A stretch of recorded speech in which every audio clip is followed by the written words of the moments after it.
Hello guys, सो कैसे हैं आप लोग। तो आज का टॉपिक है मेक इन इंडिया। एक मिनट। हाँ, तो मेक इन इंडिया का जो इनिशिएटिव है ये गवर्नमेंट ऑफ इंडिया के थ्रू हुआ था। 2014 में इसका लॉन्च हुआ था, सितंबर मंथ में।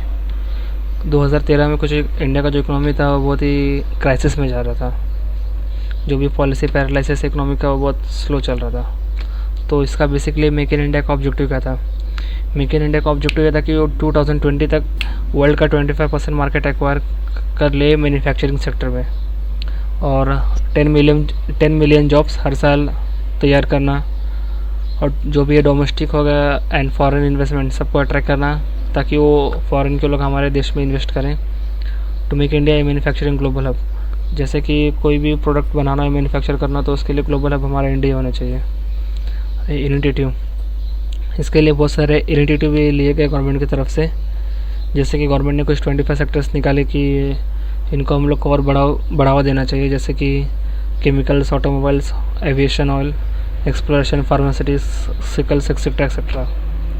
अब उसके की sectors like defence, railway, insurance, space technology etcetera जो भी है प्राइवेट सेक्टर के लिए भी खोल दिए गए। मतलब कैसे कि अगर पहले जैसे डिफेंस का काम हुआ, रेलवे का काम हुआ, इंश्योरेंस का काम हुआ, तो उसके लिए सिर्फ गवर्नमेंट का कंपनी अलाउ रहते थे। प्राइवेट सेक्टर का उसमें कोई हिस्सेदारी नहीं होता था, जो कि अभी उसके अंदर प्राइवेट कंपनियों का हिस्सेदारी भी खोल दिया गया है। जो भी इंफॉर्मेशन है पॉलिसी के बारे में वो तुरंत पूरा मीडिया के थ्रू दिया जाता है इसके अंदर। Many regulatory policies have been relaxed. Industrial corridors and industrial cities are been developed. अब जो भी इंडस्ट्रियल सिटीज़ है उनको और अच्छे से डेवलप करना सब गवर्नमेंट का काम है। अब एफडीआई मतलब फॉरेन डायरेक्ट इन्वेस्टमेंट, जो भी इन्वेस्टमेंट आता है तो उसके लिए गवर्नमेंट ने जो पहले बहुत पेपर वर्क होता था, बहुत सारे रूल्स होते थे, नॉर्म्स होते थे, उसको कम कर दिया गया। और एफडीआई का इंश्योरेंस सेक्टर में 49% तक है, और अभी एंड डिफेंस में 74% तक है,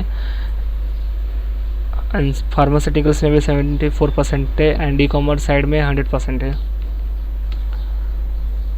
जो भी अभी चैलेंजेस थे मेक इन इंडिया के लिए वो ये थे कि इंफ्रास्ट्रक्चर बरोबर नहीं था, टैक्सेस पॉलिसी बहुत ज़्यादा थे। कोई भी कंपनी अगर 100 रुपये का प्रोडक्ट बनाती है तो उसके ऊपर उसको टैक्सेस देने पड़ते थे, plus retail margin, plus trading का सब कुछ देखना पड़ता। तो इसकी वजह से प्रोडक्ट का जो वैल्यू है वो काफ़ी हद तक बढ़ जाता था। रिज लेबर लॉस, अब लेबर के लिए बहुत सारे लॉ है, इसलिए कंपनी भी अपने यहाँ बराबर से काम नहीं कर सकती लेबर के साथ।